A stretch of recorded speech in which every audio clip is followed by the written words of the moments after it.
입니까? 네. 우리 금요일 첫 시간 안식일을 구분하셔서 정말 바쁘게 주님의 성전을 찾아주신 우리 모든 성도님들에게 하나님 주시는 넉넉한 복이 임하게 되시길 간절히 소원합니다.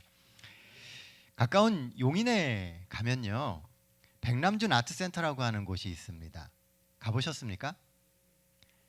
네, 예전에 제가 한번 백남준 아트센터를 가본 적이 있었습니다. 들어갔더니요, 허름한 TV하고 또 고장난 전자제품 같은 것들이 잔뜩 이렇게 전시가 되어 있는 겁니다. 그런데 이 비디오 아티스트인 백남준 씨가 창의적인 생각을 가지고 만든 작품이어서요, 제가 볼 때는 고장난 TV처럼 보이는데 붙어있는 가격은 수백만 원부터 수천만 원까지 하는 겁니다. 사람들은 이런 것을 가리켜 인간의 천재적인 능력이라고 이야기합니다. 미국의 재무성은요, 종이에 인쇄를 하고 독수리 표시를 하나 딱 찍으면요, 그리고 100달러라고 쓰면 이 종이가 100달러의 가치를 갖게 만들 수 있는 힘이 있습니다. 이것은 정부 권력의 힘입니다.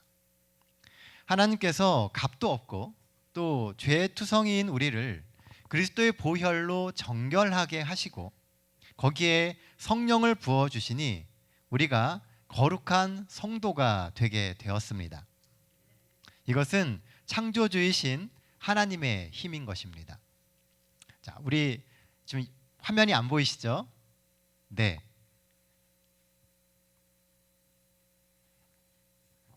라인이 꽂혀 있지가 않습니다. 전사님 라인 좀 꽂아주세요. 네. 우리는 창조주이신 하나님의 능력으로 살아가고 있는 하나님의 자녀들입니다. 그러니 이 시간 우리를 거룩하게 하시는 하나님을 믿고 또 그분께 경배하고 예배드리시는 우리 수원 새하늘교회 모든 성도님들 되게 되시기를 간절히 바랍니다. 오늘 함께 나눌 말씀의 제목은 내 손에 있는 것이 무엇이냐라고 하는 것입니다. 내 손에 있는 것이 무엇이냐?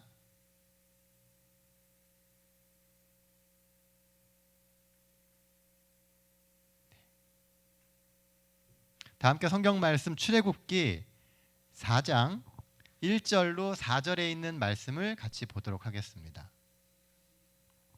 출애굽기 4장 1절로 4절입니다. 모세가 대답하여 이르되 그러나 그들이 나를 믿지 아니하며 내 말을 듣지 아니하고 이르기를 여호와께서 내게 나타나지 아니하셨다 하리이다. 여호와께서 그에게 이르시되 내 손에 있는 것이 무엇이냐? 그가 이르되 지팡이니이다. 여호와께서 이르시되 그것을 땅에 던지라 하시매 곧 땅에 던지니 그것이 뱀이 된지라. 모세가 뱀 앞에서 피하매 여호와께서 모세에게 이르시되 내 손을 들어 그 꼬리를 잡으라. 그가 손을 내밀어 그것을 잡으니 그의 손에서 지팡이가 된지라. 네, 감사합니다. 오늘 본문의 말씀은 하나님께서 모세를 부르시고 모세 앞에서 모세로 하여금 백성들을 구원하는 구원자가 되라라고 하는 이야기를 하시는 장면입니다. 1절 말씀 다시 한번 보도록 하겠습니다. 모세가 대답하여 이르되 그러나 그들이 나를 믿지 아니하며 내 말을 듣지 아니하고 이르기를 여호와께서 내게 나타나지 아니하셨다 하리이다. 그리고 이어지는 하나님의 질문이요, 오늘의 말씀의 제목인 내 손에 있는 것이 무엇이냐라고 하는 질문입니다. 이 질문을 통하여 하나님이 모세에게 일깨우기를 원하시는 첫 번째 사실은요, 현실을 직시하라라고 하는 것입니다. 과거 모세는 좀 특별해 보이는 사람이었습니다. 히브리인이었지만요, 바로의 공주의 아들이 되어서 왕족으로 성장했습니다. 경우에 따라서는 이집트의 왕이 될 수 있었던 그런 사람이 바로 모세였습니다. 그러다 보니 모두의 부러움을 늘 한 몸에 받고 살아가던 사람이었어요. 모세가 이스라엘 사람인 거를 다 압니다. 그럼에도 불구하고 다음에 파라오가 될 수 있다라고 하는 것은 많은 사람들의 부러움의 대상이 되었었다는 것이죠. 그런데 오늘 본문에 나오는 이 모세의 모습은 어떤 모습입니까? 그냥 광야에서 양떼나 돌보는 별 볼 일 없는 노인의 모습입니다. 초라함 그 자체죠. 그러므로 하나님이 모세에게 물으시는 이 질문의 핵심은 나름 내가 최선을 다해 살았다고 하는 그 삶의 결실이 무엇이냐라고 물으시는 것입니다. 모세가 자신이 가진 모든 권세와 능력을 가지고 민족을 구원하고자 했던 일의 결과는 결국 사람을 죽이는 일이었습니다. 민족을 위해 애썼지만 결과적으로는 자기 민족들에게 배척을 당한 상황이었던 것이죠. 요즘 말로 하면 팽당한 것입니다. 얼마나 실망스럽고 얼마나 허무했을까요? 그의 마음 가운데 있었던 민족을 향한 그 마음이 모든 것이 다 부정당한 것처럼 느껴졌을 것입니다. 부자 선지자에 보면요, 모세의 기도 제목은 백성들의 구원과 해방이었지만 그 일은 그저 기도 제목일 뿐 현실에서는 해결할 수 없는 막연한 문제인 것처럼 보일 수 있는 상황이었다는 것입니다. 우리는 어떻습니까? 여러분들이 꿈꾸고 이루려고 했던 그 많은 일들을 향해 온 삶을 바쳐 뛰었는데 그것이 현실이 되고 있습니까? 혹 광야의 모세처럼 어느새 희망을 포기하고 하루하루 현실에 매여서 꿈도 기쁨도 없이 살아가고 있지는 않습니까? 신앙은 하지만 삶 속에서는 정작 영적으로 점점 메말라가고 희망과 소망 없이 현실에 안주하고 있지는 않습니까? 그러므로 우리는 우리의 진짜 현실을 깨닫는 것이 매우 중요합니다. 왜냐하면 우리의 현실을 제대로 알아야 하나님이 앞으로 이루실 일이 얼마나 대단한지를 제대로 알 수 있기 때문입니다. 지금은 모세의 손에는 지팡이 하나밖에 없습니다. 그러나 그 지팡이가 앞으로 어떤 지팡이가 될지를 우리는 압니다. 모세의 지팡이는 그냥 막대기였습니다. 그림에 보면은 그 지팡이가 되게 멋있게 이렇게 나오잖아요. 근데 실제로 그 당시에 목동들이 쓰던 지팡이는 그렇게 멋있는 지팡이가 아니었습니다. 그냥 막대기예요. 막대기 하나 들고선 있는 것입니다. 양떼를 치면서 이리저리 그냥 양들을 몰기 위해서 쓰는 막대기가 모세가 들고 있던 지팡이였습니다. 그런데요, 하나님이 함께 하시면 그 막대기가 바다를 가르고 광야에서 물이 솟아나게 합니다. 아무것도 아니던 것이 엄청난 역사를 이루는 도구가 되게 된다는 것이죠. 그러므로 아무리 우리의 현실이 연약하고 가진 게 없어 보여도 절대로 실망하지 마십시오.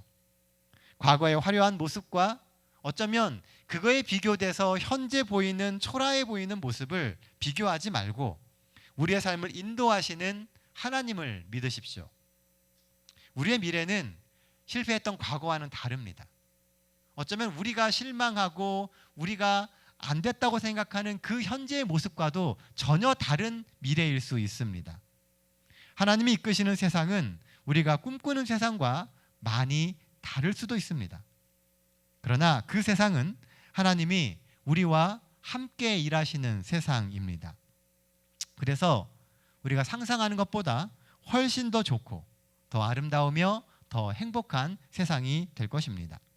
그러니 오늘 우리를 불러주시고 우리의 삶을 붙드시는 하나님을 믿으시며 용기를 내십시오. 노인이라도 꿈을 꾸게 하시고 젊은이에게 미래에 대한 이상과 비전을 주시는 분이 우리 하나님이십니다. 그러니 현재의 모습만 보지 말고 하나님이 보여주시는 미래를 보시면서 믿음으로 하나님이 우리에게 맡기신 삶을 살아가시는 우리 수원 새하늘교회 모든 성도님들 되게 되시기를 간절히 바랍니다. 본문이 주는 내 손에 있는 것이 무엇이냐는 질문에 대한 두 번째 답변은요, 열등감을 이겨내라라고 하는 것입니다. 열등감을 이겨내라입니다.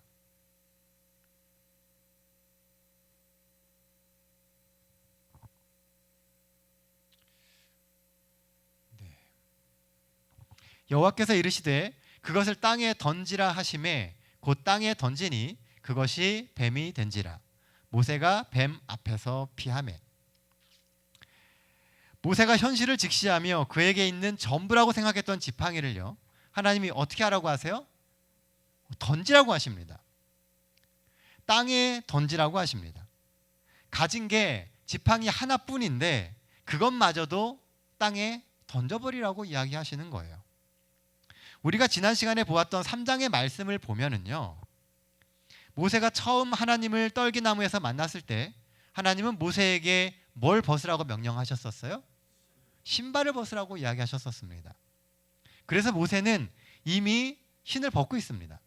그런데 방금 4장 3절에서는 지팡이도 땅에 던집니다. 이제 모세에게는요, 남은 것이 아무것도 없습니다. 목자가 지팡이도 버렸고 신발도 벗어버렸습니다. 그러니 아무것도 없을 때, 아무것도 할 수 없는 것처럼 보이는 이 순간이 어쩌면 모세에게 있어서는 가장 절망적이고 가장 희망이 없는 순간처럼 보여졌다는 것이죠. 그러나 그렇게 아무것도 없을 때 비로소 새로운 시작이 가능해집니다. 신을 벗고 지팡이를 버리라고 하는 것은요, 과거의 나를 버리라는 겁니다. 내가 의지할 수 있고 내가 뭔가를 할 수 있다고 할 수 있는 그 모든 것을 다 버리라고 하는 이야기죠. 신발도 없고 지팡이도 없는 목자는요, 더 이상 양을 칠 수 없습니다. 그러니 목자의 삶을 버리고 하나님이 부르시는 출애굽의 소명을 따르라는 말씀입니다. 그런데요, 이런 하나님의 부르심에 모세는 살짝 뒷걸음질을 칩니다. 왜일까요? 분명히 하나님께서 놀라운 능력으로 함께 해주시겠다고 이야기하시는데 왜 모세는 뒷걸음질을 칠까요? 자신감이 없었기 때문입니다. 내가 나를 봐도 별 볼 일 없고 초라한데 백성들이 날 보고 하나님을 만났다고 믿어주겠느냐는 것이죠. 그나마 예전에 있던 신발도 없고요, 이제 지팡이도 없어요. 보여줄 것, 뭐 할 수 있는 게 아무것도 없습니다. 그런 상황에서 내가 무언가를 할 수 있다라고 하는 자신감을 가질 수가 없었던 것입니다. 여러분들이라면 어떻게 할까요? 자신 있게 하나님의 말씀에 순종할 수 있었을까요? 어쩌면 모세와 같은 반응을 보이는 것은요, 당연할지도 모릅니다. 내가 내 자신에 대해서 자신감이 없으면 하나님이 나를 부르실 때도 과감하게 나아갈 수가 없는 것입니다. 이것은 모세가 믿음이 없어서 하기보다는요, 지난 40년의 세월 속에서 뼈저리게 느꼈던 자신의 비천함과 열등감의 결과라고 볼 수 있습니다. 사실 모세는요, 아주 오랜 시간 늘 불안감 속에서 살아왔던 사람이었습니다.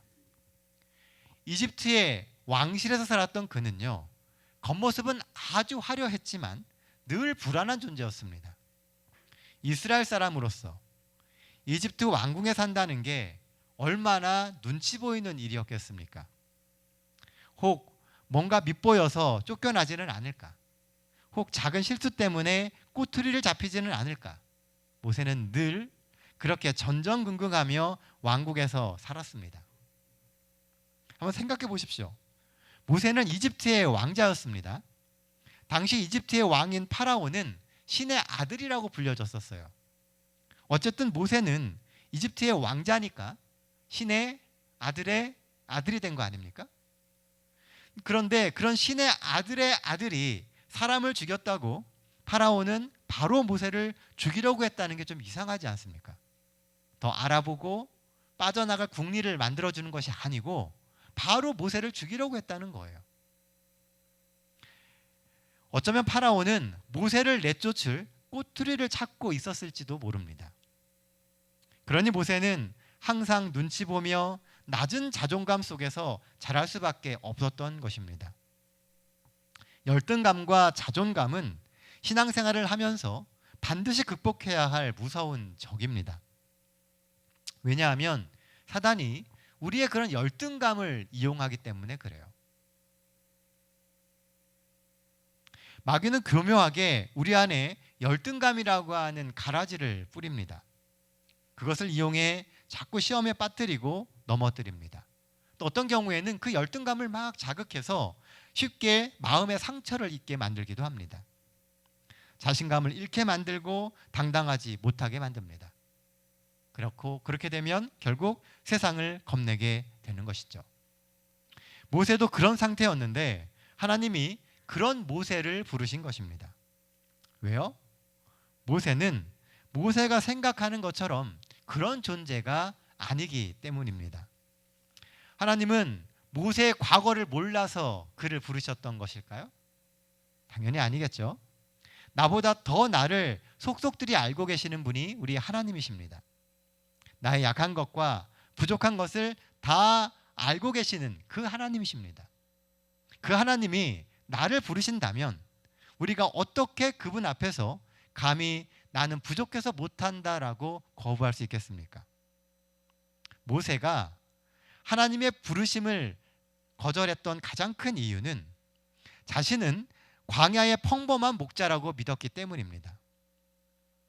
하나님은 모세가 그럴 능력과 가치가 있는 사람이라고 말씀하시는데 모세 스스로는 자신을 평범한 목자, 그 이상도 그 이하도 아니라고 생각했기 때문입니다. 지금 이대로 살면 우리는 죽습니다. 지금 살고 있는 그 모습대로만 유지한다면 하늘에 가는 게 아니고요. 사실 우리는 죽습니다. 그냥 사단의 먹이로 평생 살다가 아무것도 아닌 사람으로 사라집니다. 그러니 지금 하나님이 우리를 부르시는 하나님의 부르심을 믿고 당당히 살아가십시오. 그 누구와도 비교하지 말고 스스로 당당히 하나님이 부르신 하나님의 사람으로 사십시오. 그런 우리 수원 새하늘교회 성도님들 되게 되시기를 간절히 바랍니다. 사실 성경에 보면요, 사울이라고 하는 이름을 가진 유명한 두 사람이 나옵니다. 한 사람은 탁월한 조건을 가지고 있었지만 열등감을 극복하지 못하여 몰락했고, 다른 한 사람은 많은 약점을 가지고 있었지만 십자가를 만난 후 세상 앞에 당당히 맞서는 사도로 살아갑니다. 첫 번째 사울은 누굽니까? 이스라엘의 첫 번째 왕이었던 사울 왕입니다. 그는 누구도 따라올 수 없는 외모와 훤칠한 키, 그리고 최고의 권력을 누리며 백성들의 추앙을 받았던 사람이었습니다. 그러나 그는 어린 다윗 앞에 열등감을 극복하지 못해 시기와 질투로 시간과 능력을 모두 낭비하고 그가 왕으로서 누릴 수 있는 모든 행복을 상실하고 결국은 자살로 자신의 생을 마감합니다.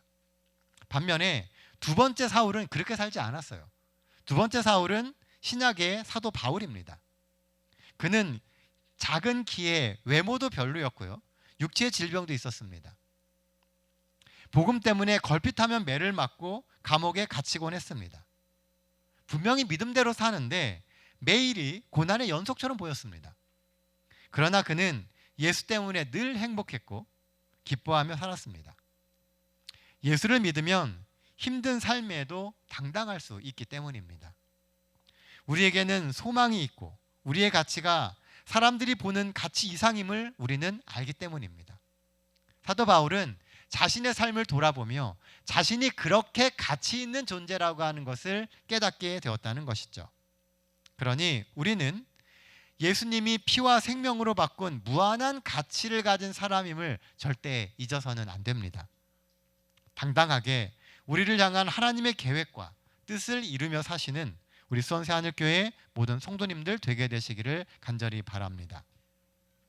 본문이 주는 내 손에 무엇이 있느냐에 대한 의미, 마지막 세 번째는요, 앞으로 어떻게 살 것인가를 생각하라는 것입니다. 자, 4절 말씀입니다. 여호와께서 모세에게 이르시되 내 손을 내밀어 그 꼬리를 잡으라. 그가 손을 내밀어 그것을 잡으니 그의 손에서 지팡이가 된지라. 여기서 우리가 주목해 봐야 할 부분은요, 손을 내밀어라고 하는 부분입니다. 3절에 보면 뱀으로 변한 지팡이를 모세가 어떻게 합니까? 피해버립니다. 지팡이가 뱀으로 변하니까 모세는 피해버렸습니다. 왜요? 뱀으로 변해버렸으니까요. 네. 모세는 뱀이 무섭습니다. 뱀을 가까이 하고 싶은 마음이 없어요. 그런데 하나님은 그 뱀을 어떻게 하라고 말씀하세요? 그 꼬리를 잡으라고 이야기하십니다. 뱀의 꼬리를 잡으면 어떻게 되나요? 네, 꼬리를 잡으면 뱀한테 물립니다. 뱀을 잡으려면 머리를 잡아야죠. 꼬리를 잡으면 안 됩니다. 그런데요, 그냥 뱀을 보고 있는 것도 겁나는데 뻔히 물릴 줄 알면서 그 꼬리를 잡아야만 되는 상황인 겁니다. 여러분들은 어떻게 하시겠습니까? 하나님이 인도하시는 대로 말씀을 믿고 뱀의 꼬리를 잡겠습니까? 아니면 불순종하겠습니까? 우리는 신앙생활을 하며 이와 같은 순간들을 자주 맞이합니다. 우리의 상식과 우리의 판단으로는 길이 아니에요. 그렇게 하면 안 돼요. 우리가 살아온 경험에 의하면 이렇게 하면 안 되는데 라고 하는 것을 하나님께서 그 길을 가라고 하실 때가 있습니다. 순종하시겠습니까? 거부하시겠습니까? 모세가 왜 위대한 자질을 가졌냐 하면요, 그 상황에서 손을 내밀었다는 거예요. 광야에서 목자로 그 40년을 살았던 모세가 뱀꼬리를 잡으면 안 된다는 걸 몰랐을까요? 아마 너무나 잘 알고 있었을 겁니다. 수많은 세월 수많은 뱀들을 봐왔거든요. 그런데도 하나님이 그렇게 하라고 하니까 손을 뻗어서 그 뱀의 꼬리를 잡았다는 겁니다. 뻔히 위험한 줄 알면서도 순종한 것이죠. 여기부터가 중요합니다. 그러니까 어떻게 돼요? 뱀이 손을 꽉 무는 게 아니라 뱀이 다시 지팡이로 바뀌었습니다. 겁나고 두려운 존재가 내 손 안에서 통제될 수 있는 존재로 바뀌게 되었다는 거예요. 이것은 모세의 능력이 아닙니다. 하나님의 말씀에 순종할 때 하나님께서는 놀라운 일을 모세를 통해 행하시겠다라고 하는 것을 미리 보여주신 것입니다. 손을 내밀 때 뱀이 지팡이가 됩니다. 그러나 손을 내밀지 않으면 뱀은 절대로 지팡이로 변하지 않습니다. 그럼 모세는 계속 그 뱀을 두려워하는 두려움 가운데서 살아가야 돼요. 게다가 그가 목자로서 자신의 삶을 지탱할 지팡이조차 잃어버리게 되는 것입니다. 이제는 돌아갈 수도 없고 앞으로 나아갈 수도 없는 그런 사람이 될 수밖에 없었다는 것이죠.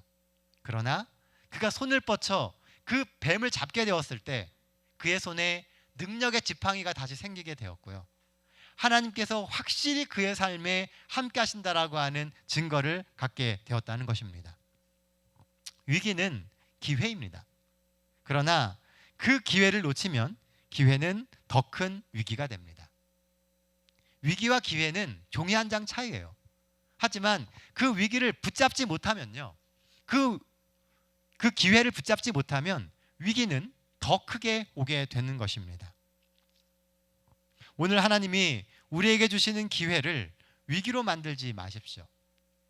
모든 게 좋아 보이고 뭔가 될 수 있는 것처럼 보일 때가 있습니다. 그럴 때는 하나님이 인도하시는 그 길을 따라 그 기회를 붙잡아야 합니다. 주신 기회를 붙잡아 하나님의 일을 이루시는 우리 모든 성도님들 되시기를 간절히 바랍니다. 뱀이 되었던 지팡이는요, 이제 모세의 손에서 하나님의 권능의 상징이 됩니다. 뱀처럼 모세를 위협하던 현실이 이제는 출애굽을 이루는 기적의 도구가 됩니다. 홍해를 가르고 바위에서 물이 흐르게 합니다. 그러나 잊어서는 안 되는 것이 이 지팡이는 하나님께 순종할 때 가치가 있다는 겁니다. 훗날 모세가요, 가나안 땅에 들어가지 못한 이유가 이 지팡이로부터 시작된다는 것을 아십니까?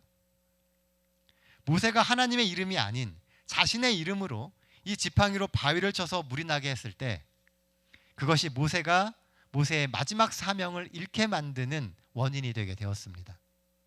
분명히 능력의 지팡이였는데 그 지팡이가 모세로 하여금 가나안에 못 들어가게 만드는 원인도 되었다는 것이죠. 어찌 보면 너무나 무서운 이야기이기도 합니다. 하나님이 우리에게 맡겨주신 그 기회가 잘 사용될 때는 가장 능력 있는 증거가 될 수도 있지만, 그것이 하나님께 순종하지 않는 삶으로 변모되는 순간에는 우리를 무너뜨림의 원인이 되기도 한다는 것입니다. 권능은 행하지만 사명은 잃어버릴 수도 있습니다. 기억하십시오. 절대적으로 하나님께 순종하는 삶을 살아야 합니다. 무엇이든 하나님이 맡기시고 부르시는 그 부르심에 순종하며 사십시오. 그리고 하나님이 주시는 기회를 통하여 역사를 이뤄 가시는 우리는 수원 새하늘교회 모든 성도님들 되시기를 간절히 바랍니다. 이제 말씀을 정리하면서요, 하나님은 우리에게 물으십니다. 내 손에 있는 것이 무엇이냐? 지금 우리의 현실, 우리의 과거, 우리의 부족함 다 중요하지 않습니다. 중요한 것은 하나님이 오늘 나를 부르신다는 겁니다. 오늘 우리가 이 자리에 있다는 게 중요한 거예요. 우리가 하나님의 부르심을 입어 성도로 오늘 살아가고 있다라고 하는 것이 중요한 것입니다. 우리가 가치가 있으니까, 우리가 소중하니까 하나님이 부르시는 겁니다. 우리에게 가능성이 있고 능력이 있으니까 하나님이 부르시는 겁니다. 기회는 아무에게나 주어지는 게 아니에요. 지금 주어지는 이 기회를 붙들고 더 성장하고 더 큰 꿈을 이루십시오. 기회가 나에게 있다고 안주하다가는요, 언젠가 그 기회가 우리의 신앙의 위기가 될 수도 있습니다. 하나님이 이 일을 위해서 우리를 부르시고 이 교회를 부르신 것입니다. 이 수원 동탄 지역에 성도들의 출애굽이 필요합니다. 이 지역에 복음의 역사를 새로 써야 할 시간이 점점 다가오고 있습니다. 예수님의 재림이 금방 있을 거라고 우리는 늘 얘기해 왔습니다. 그 시간이요, 더 근접해 왔습니다. 이제는 우리가 그들을 돌이켜서 하나님께 불러내야 될 시간들이 더 가까이 다가오고 있다는 겁니다. 주신 기회를 붙들고 그 일을 위하여 기도하며 순종하며 믿음으로 부르심을 받들고 사시는 우리 수원 새하늘교회 모든 성도님들 되게 되시기를 간절히 바랍니다. 이 안식일도 하나님의 축복 가운데 용솟음치는 은혜를 누리시는 우리 수원 새하늘교회 모든 성도님들 되시길 바라며 오늘 말씀 마치도록 하겠습니다.